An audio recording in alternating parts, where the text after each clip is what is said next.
ಸಭೆ ನಡೆದಿಲ್ಲ ಅಂತೇಳಿ ಕಳಿಸಿದ್ರ ಮೇರೆ ಆಡಳಿತ ಅಧಿಕಾರಿಗಳು ನೇಮಕ ಮಾಡಿದ್ದಾರೆ. ಅವರೇ 25, 23, 24ನೇ ಸಾಲಿನ ನವೀಕರಣ ಕೂಡ ಈಗಿರ್ತಕ್ಕಂಥ ದಿಲೀಪ್ ಕುಮಾರ್ ಅವರೇ ನವೀಕರಣ ಕೂಡ ಮಾಡಿದ್ದಾರೆ. ಮತ್ತೆ ವಾರ್ಷಿಕ ಸಭೆ ನಡೆದಿಲ್ಲ ಅಂತ ಹೇಳ್ಬಿಟ್ಟು ಸರ್ಕಾರಕ್ಕೆ ವರದಿನೂ ಅವರೇ ಕಳಿಸಿದ್ದಾರೆ. ಆ ವರದಿ ಆಧಾರದ ಮೇಲೆ ಈಗ ಆಡಳಿತ ಅಧಿಕಾರಿಗಳು ನೇಮಿಸಿ 5 ತಿಂಗಳಾಗಿದೆ.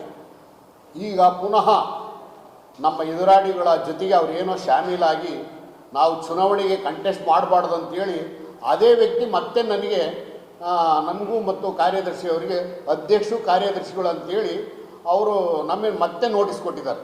ಏನು ಅವ್ಯವಹಾರ ಆಗಿದೆ, ನೀವು ತನಿಖೆ ಮಾಡಬೇಕು, ನೀವು 10 ದಿನದೊಳಗೆ ಈ ಮಾಹಿತಿ ಕೊಡಿ ಅಂತ. ನಾವು ಆ ಆದೇಶ ಆದಮೇಲೆ AC ಅವರು ಕೂಡ ನಮ್ಮ ಹತ್ರ ಅಧಿಕಾರ ಸ್ವೀಕಾರ ಮಾಡಿಲ್ಲ. ಇದ್ದಕ್ಕಿದ್ದಂಗೆ ಬಂದು ಅವರೇನೆ ಅಧಿಕಾರ ತಗೊಂಡಿದ್ದಾರೆ. ನಾವು ಆಗಲಿ ನಮ್ಮ ಪದಾಧಿಕಾರಿಗಳು ಯಾರೂ ಸಹ ಅವರಿಗೆ ಚಾರ್ಜು ಕೊಟ್ಟಿಲ್ಲ.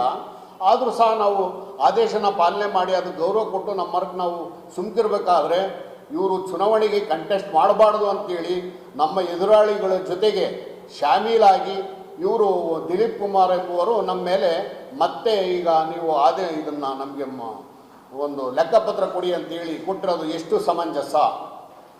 ಇದೇ ರೀತಿಯಾಗಿ ರಾಜಕೀಯ ಒತ್ತಡ ತಂದು 23, 24ನೇ ಸಾಲಿನಲ್ಲಿ ವಾರ್ಷಿಕ ಸಭೆ ಆದರೂ ಸಹ ಸಚಿವರ ಗಮನಕ್ಕೆ ತಂದು ಏನೋ ಉಲ್ಟಾ ಪಲ್ಟಿ ಮಾಡಿದ್ರಿಂದ ಅವರು ಕಿತ್ಕೊಂಡು ಹೋದರು. ಮಾಡಬಾರದು ಮಾಡಿದರೆ ಆಗುತ್ತೆ ಅನ್ನೋದಕ್ಕೆ ಉದಾಹರಣೆ ಈಗಾಗಲೇ ನಿರ್ದೇಶನ ನೀವು ನೋಡ್ತಾ ಇದ್ದೀರ. KN ರಾಜಣ್ಣವರು ಆದರೂ ಸಹ ಆ ಅಧಿಕಾರಿಗಳು ಒತ್ತಡ ಮಾಡಿದ್ರಿಂದ ಅವ್ರಿಗೆ ಏನಾಯ್ತು ಅಂತ ಅವರು ಅನುಭವಿಸ್ತಾ ಇದ್ದಾರೆ. ಮುಂದೆ ಇವರು ಸಹ, ಯಾಕೆಂದರೆ ಇಡೀ ರಾಜ್ಯದಲ್ಲಿ ತಾವೆಲ್ಲರೂ ನೋಡ್ತಾ ಇದ್ದೀರ, ಚಿತ್ರದುರ್ಗದಲ್ಲಿ ಅಲೆಮಾರಿ ವಿದ್ಯಾರ್ಥಿಗಳಿಗೆ ಕರ್ನಾಟಕ ರಾಜ್ಯದಲ್ಲಿ ಸುಮಾರು 35-38 ವರ್ಷಗಳಿಂದಲೂ ನಾನು ಹೋರಾಟ ಮಾಡ್ತಾ ಇದ್ದೀನಿ. ನಾವಿನ್ನೇನು ಕೇಳಬಾರದು ಕೇಳ್ತಾ ಇಲ್ಲ. ನಾನು ಯಾವ ಸರ್ಕಾರನೂ ದೋಷ, ಎಲ್ಲ ಸರ್ಕಾರಗಳು ಈ ಒಂದು ಜನಾಂಗವನ್ನು ನಿರ್ಲಕ್ಷ್ಯ ಮಾಡಿ ಮಕ್ಕಳುಗಳಿಗೆ ಊಟ ಕೊಟ್ಟಿಲ್ಲ. ಆದರೆ ನಮ್ಮ ಹೋರಾಟದ ಫಲವಾಗಿ ಚಿತ್ರದುರ್ಗದಲ್ಲಿ 300 ಜನ ಹೆಣ್ಮಕ್ಳು ಒಂದೇ ಹತ್ರ ಇರೋದು. ಈ ನಮ್ಮ ಎದುರಾಳಿಗಳಿಗೆ ಅದ್ರ ಅರಿವಾದರೂ ಇದೆಯಾ ಅಂತ ನಾನು ಈ ಒಂದು ಮಾಧ್ಯಮದ ಮುಖಾಂತರ ಪ್ರಶ್ನೆ ಮಾಡ್ತಾ ಇದ್ದೀನಿ.